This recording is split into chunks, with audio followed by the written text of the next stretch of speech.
नमस्कार, NMF news पर आप सभी का बहुत स्वागत। मैं हूं आपके साथ अभिषेक पुंडीर और मेरे साथ मौजूद है मेरे दो वरिष्ठ सहयोगी, क्योंकि खबर आज बड़ी है। खबर है सज्जाद नोमानी से जुड़ी। महाराष्ट्र में बीजेपी की प्रचंड जीत के बाद महायुति को जो प्रचंड बहुमत मिला उससे जुड़ी हुई खबर है।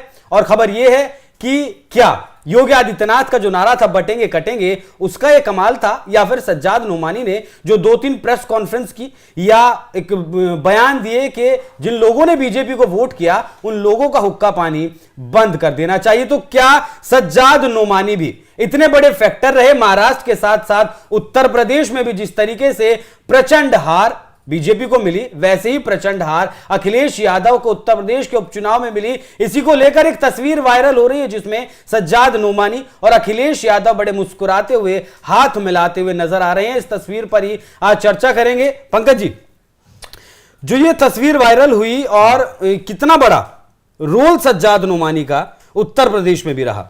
सज्जाद नोमानी का बहुत बड़ा रोल रहा। हमारे यहाँ जब बिहार झारखंड में जाएगा ना तो एक शब्द है खौराहा, मतलब वो जिसको छू लेता है वही बर्बाद हो जाता है। अब देखिए ना, स्वरा भास्कर उनके पति के साथ सज्जाद नोमानी की तस्वीर जो आई थी, वायरल हुई थी। अखिलेश यादव के साथ तस्वीर आई। मतलब ये ऐसा पारस पत्थर है कि सोना को भी छू दे तो लोहा हो जाए, और वो हर जगह दिख रहा है। देखिए, ये कोई भी मुल्ले हो, मौलाना हो, इनके फतवा उतवा से कुछ होता जाता है नहीं। मैं साफ साफ बताता हूँ। ये जामा मस्जिद से बुखारी साहब फतवे जारी किया करते थे। एक बार फतवा जारी कर दिया, एक कांग्रेस को दे दो, सारे मुसलमानों ने आम आदमी पार्टी को दे दिया। कुछ मौलाना ऐसे कहेंगे टीवी मत देखो, तो पढ़ने मत जाओ, तो लड़कियां ये करो, कोई सुनता उनता है नहीं। फिर इन्होंने एक तरीका ईजाद किया कि एक काम करते हैं, हमारे फतवा तो कोई सुनता नहीं, तो जो मुसलमान करने जा रहे हैं ना वही हम पहले बोल देते हैं। जैसे कि मुसलमान वहाँ महाविकास अघाड़ी को वोट देंगे तो हम पहले ही अनाउंस कर देते हैं कि महाविकास अघाड़ी को वोट दो। उससे क्या होगा कि हमारी बात भी रह जाएगी और लोगों को लगेगा कि समाज में हमारा बहुत बड़ा प्रभाव है या बहुत बड़ा नूरानी चेहरा है। ये सब पता है इनकी हालत क्या है समाज में। हमारे गांव में ड्योढ़ी पर खाट पे बुढ़िया पड़ी रहती थी और वो आते जाते हर आदमी को गालियां देती रहती थी कि तुम्हारा गल जाए, तुम जल जाए, और कोई ध्यान वान नहीं देता था। इन मौलानाओं की वही हालत हो जाए। ये फतवे जारी करते रहते हैं, चिट्ठियां लिखते रहते हैं, आज माफ़ी भी मांग ली, कल अकड़ लेंगे, कोई सुनता उनता है नहीं। मैं बार बार बोलता हूं, देखिए इस देश का कोई भी वर्ग हो, हिंदू, मुस्लिम, सिख, ईसाई, वो अपने विवेक अपने तरीके से वोट देता है, उसके अपने इश्यूज हैं। और ये मुल्ले मौलाना, इनको लगता होगा कि हमारे कहने से दुनिया चल रही है। अरे भाई, पहले अपनी असलियत देखो। मैं बार बार एक बात बोलता हूं हर समाज के लोगों को, चाहे वो हिंदू समाज में उस तरह के कट्टरपंथी तत्व हों या मुस्लिम समाज में कट्टरपंथी तत्व हो, अपने बाल बच्चों को आगे क्यों नहीं करते? मतलब ये जो बोलते हैं कि ये आग लगा दो, पथराव कर दो, तो मैं तो चाहता हूं कि ये नोमानी जैसे, ये जो बरेली वाला जो है, हाँ, तौकीर रजा जैसे, पहले अपनी बीबी या बेटे को आगे कर ले, हाथ में पत्थर लेके पहला पत्थर वो चलाए, बाकी फिर समाज चला ले। तो ये सब तो काम करना नहीं है। इन लोगों को देखिए, इन लोगों की दुकान है और सब ने अपनी अपनी दुकान सजा रखी है। एक बरेलवी दुकान है, एक देवबंदी दुकान है, एक सब इस तरह का, और एक एक दुकान में कई सारे मुल्ले मौलाना बैठे हुए हैं और पंडित वगैरह सब बैठे हुए हैं। वो कुछ भी बोलते रहते हैं। यही सज्जाद नोमानी ने कहा था कि लड़कियों को शिक्षा नहीं ग्रहण करनी चाहिए, क्योंकि जो पढ़ती हैं तो बिगड़ जाती हैं, वो इस्लाम से महरूफ हो जाती हैं। बिल्कुल, तो क्या पढ़ना छोड़ दिया क्या लोगों ने? नहीं, लेकिन और अपने बेटी को पढ़ा रहा है, बहुत बढ़िया। ये वो तो बात ठीक है, लेकिन नमता जी, इन्हीं का ये बयान है कि लड़कियां कॉलेजों में, स्कूलों में जाकर पढ़ती नहीं, अपना अखलाक बेचने का काम करती हैं। पंकज जी ने कहा कि खाट पे पड़ी बुढ़िया जैसी हैं, लेकिन जिस तरीके की भीड़ इनके पीछे, तौकीर रजा को हमने पिछली बार बरेली में देखा किस तरीके का बवाल किया, और अभी भी ये सज्जाद नोमानी की बात हो, हालांकि है तो all India Muslim personal law board के प्रवक्ता, काम तो इनका राजनीति करना नहीं है। कितना बड़ा फैक्टर महाराष्ट्र में रहा और कितना बड़ा फैक्टर अखिलेश की जो प्रचंड हार हुई उसमें रहा? एक तो आपने भीड़ का जिक्र किया, सड़क पर हाथी निकलता है देखने जाते हैं ना छोटे छोटे बच्चे, मदारी आता था खेल दिखाने के लिए जाते थे ना, कई बार तो पैसे भी नहीं देकर आया करते थे, ऐसे ही आ जाया करते थे। तो ये भीड़ वाला फैक्टर तो है नहीं। और अगर इसको आप एक और उदाहरण से समझेंगे पंकज जी, एजाज खान 56 लाख फॉलोवर्स, वोट मिले 140, नोटा को 750 मिल गए। कम मत करिए, तो ये 155। अरे ठीक है, 15, आप 170 भी ले लीजिए, लेकिन तो भीड़ से मुझे लगता है कोई फर्क नहीं पड़ता कि कितने लोग इन्हें सुनने जा रहे हैं, कितने लोग इन्हें नहीं सुनने जा रहे। लेकिन हाँ, आपने फैक्टर की बात की कि नोमानी का कितना बड़ा फैक्टर रहा भाई इस पूरे चुनावों में, तो मुझे ऐसा लगता है कि पंकज जी ने भी शुरुआत उसी चीज से की कि बहुत बड़ा फैक्टर रहा। मुसलमानों ने तो सुनी नहीं, हिंदू एकजुट हो गए। हिंदुओं को जरूर लगा कि भैया ये सब क्या चल रहा है, आपने बकायदा लिस्ट जारी कर दी, हम इनको जिताएंगे। आपने कह दिया कि 66 पे तो हमारी पकड़ है और उतने पे हम पकड़ कर लेंगे। 20 मांगे आपने महा विकास अघाड़ी के सामने रख दी थी, क्या हुआ? नीलबटा सन्नाटा। और ये मैसेज गया है बाकी प्रदेशों में भी, और मुझे लगता है बाकी मौलानाओं को अब थोड़ा सा सोचना चाहिए। मुझे हैरानी होती है कि आप कह देंगे कम पढ़े लिखे मुसलमान इनकी सुन लेते हैं, छोटे छोटे बच्चे उनको बरगलाया जा सकता है। सोरा भास्कर जैसी एक्ट्रेस, मैं फहाद के लिए भी अगर बोलूं, वो तो बहुत पढ़े लिखे हैं। खुद सोरा ने एक लंबी चौड़ी अपनी एक वीडियो बनाई थी, पोस्ट डाला था, जिसमें उन्होंने बताया था कि फहाद कितने पढ़े लिखे हैं, यहां से पढ़े हुए, वहां से वो PhD और पता नहीं क्या क्या कर रखा है। आप जाके ऐसे मौलाना के सामने घुटने टेक रहे हैं, मजबूरी क्या है आप लोगों की? और फिर आप हार गए। जीत जाते तो हम समझ जाते चलो भाई जीत गए, आप हार गए। ये कट्टरपंथ की दुकान अब चलेगी नहीं, मुसलमान चलने नहीं देंगे या फिर हिंदू नहीं चलने देंगे, मुझे ऐसा उसका लगता जवाब है, देंगे वो। अब मुझे ऐसा लगता है कि हिंदुओं ने इस बार ये चीज बता दी है कि हम एक हैं।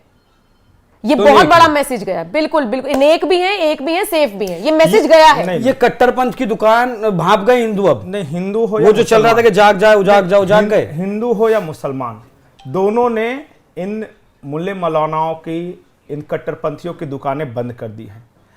इनकी दुकानें हिंदू थोड़ी चला रहे थे, इनकी दुकानें चलाई। मुल्ले की दुकान देखिए, इनका कोई चलावला नहीं रहा था। देखिए, मैं अभी भी मानता हूं कि 70 to 80% जो इस देश के मुस्लिम हैं वो भी अभी स्कूलों में जाते हैं। बेचारे गरीब हैं जो नहीं कहीं पढ़ पाते, वो भी इसलिए भेजते हैं ना कि मेरे पास वहां पढ़ाने को पैसे नहीं, आप मुफ्त में कुछ सिखा देंगे मौलाना साहब। अब बड़ी इज्जत थी हमारे यहाँ, मौलवी मौलाना मतलब टीचर समझे जाते थे, शिक्षक रहेंगे, सिखाएंगे वो। अब इन्होंने दूसरा ही धंधा शुरू कर दिया। अब धंधा शुरू कर दिया तो लोग नहीं जाते, बेइज्जत होते हैं हर जगह जाके।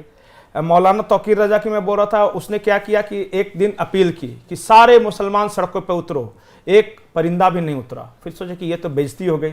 फिर बोले कि फ्राइडे के दिन जब नमाज छूटती है ना मस्जिद, तब इकट्ठे हो जाओ, तो उसके दरवाजे पे आके बोलते चलो मेरे साथ। तो वो तो दरवाजे से ऐसे भी निकल रहे थे तो चलेगा नहीं, और पूरा विजुअल बनवाया उसका। ये हालत है इन लोगों की, हकीकत में बता रहा हूं। कोई इनको नहीं करता, और जो करते भी है ना उनका अपना कोई इंटरेस्ट जुड़ा हुआ है। पता चला कई लोगों ने तो इनसे पैसे उधार ले रखे हैं, तो वो भी पीछे नारे लगाते हैं क्या करें, चुकाने हैं, हम नहीं उनके साथ आएंगे। तो आप देखिएगा कभी जाके ना, हकीकत में किसी का भी, मैं यति नरसिम्हा इसके तरफ भी कह रहा हूं, उन्होंने भी आज अपील जारी की है कि कल सब सड़कों पर उतर जा, देखिए कोई नहीं उतरेगा। बोला यार अपना पहले देख लो।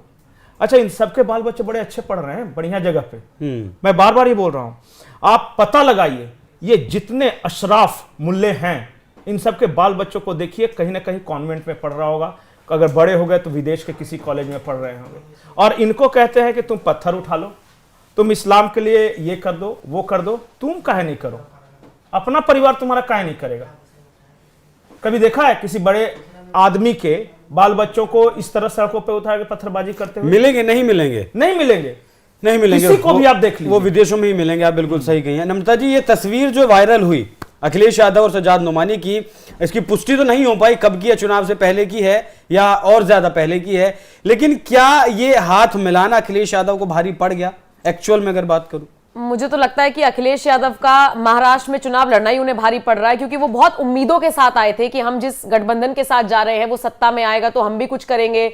लेकिन मुझे लगता है कि हाँ, आप हाथ मिलाने की बात कर रहे हैं, मौलानाओं का साथ देना, ये अगर यही गलती अखिलेश यूपी में करते हैं, अभी तो 27 में चुनाव होने हैं, ये सारी चीजें यूपी में ना दोहराएं। आपके पास मौका है, उपचुनावों में नतीजा आपने देख ही लिया। नहीं, 2022 की मैं बात करूं तो मुसलमानों ने एक मुश्त वोट दिया अखिलेश यादव को, नो डाउट। अखिलेश यादव ने भी माना, मुसलमानों ने भी माना, तब वो 125 का जो आंकड़ा नहीं पार कर पाए। इस बार कैसे? इस बार तो कुंदरकी को देख लीजिए, मुसलमान छिटक रहा है। नहीं तो कुंदरकी को देख लीजिए, छिटक रहा है, छिटका है, लेकिन सीसामऊ से जीत गई ना समाजवादी पार्टी। अगली बार हो सकता है जीत ना मिले।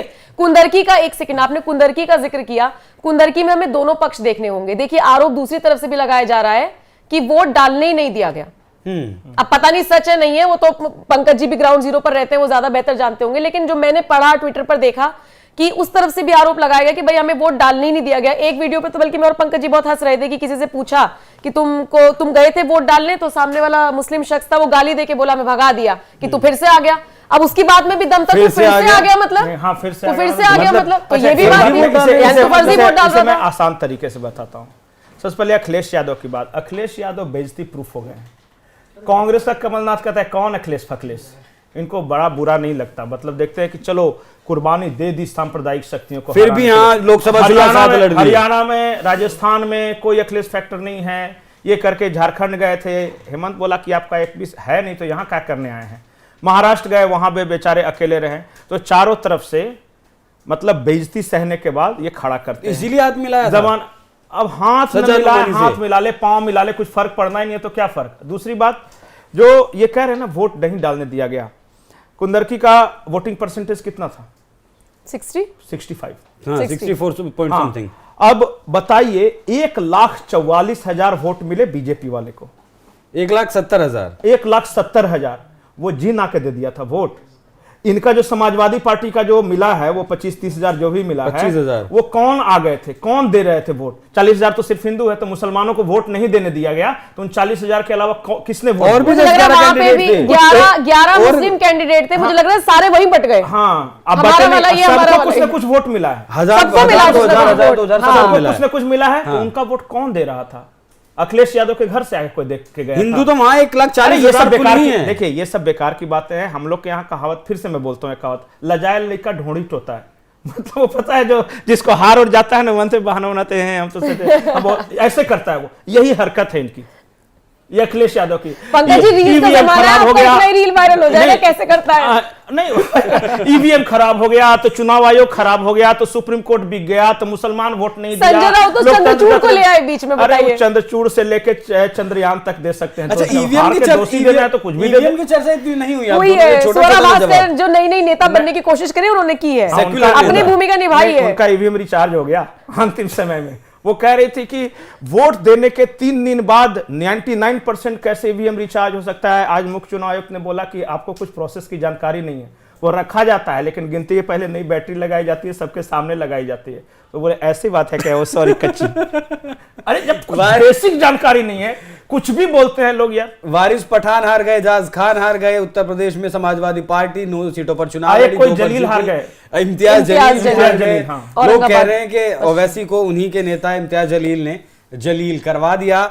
तो सज्जाद नोमानी है तो एक शिक्षा के संस्थान से जुड़े या फिर धार्मिक संस्थान से जुड़े इंसान, लेकिन राजनीति में इस बार उन्होंने बहुत ज्यादा इंटरेस्ट दिखाया। खुले तौर पर कैंडिडेट्स की लिस्ट शरद पवार की पार्टी को दी, अपनी 10 सूत्रीय मांग शरद पवार की पार्टी को दी और शरद पवार ने मानने से भी वो इनकार नहीं किया, परहेज नहीं किया। फिर 270 सीटों पर खुलकर समर्थन की बात की, अखिलेश यादव ने भी हाथ मिलाया। लेकिन नतीजा ओवरऑल मुझे तो यही लगा कि जिसने भी सज्जाद नोमानी के साथ हाथ मिलाया उसके हाथ में कुछ नहीं आया। आप दोनों मेहमानों का बहुत बहुत धन्यवाद इस चर्चा में जुड़ने के लिए। दर्शकों चर्चा कैसी लगी आप कमेंट कर जरूर बताइएगा। धन्यवाद।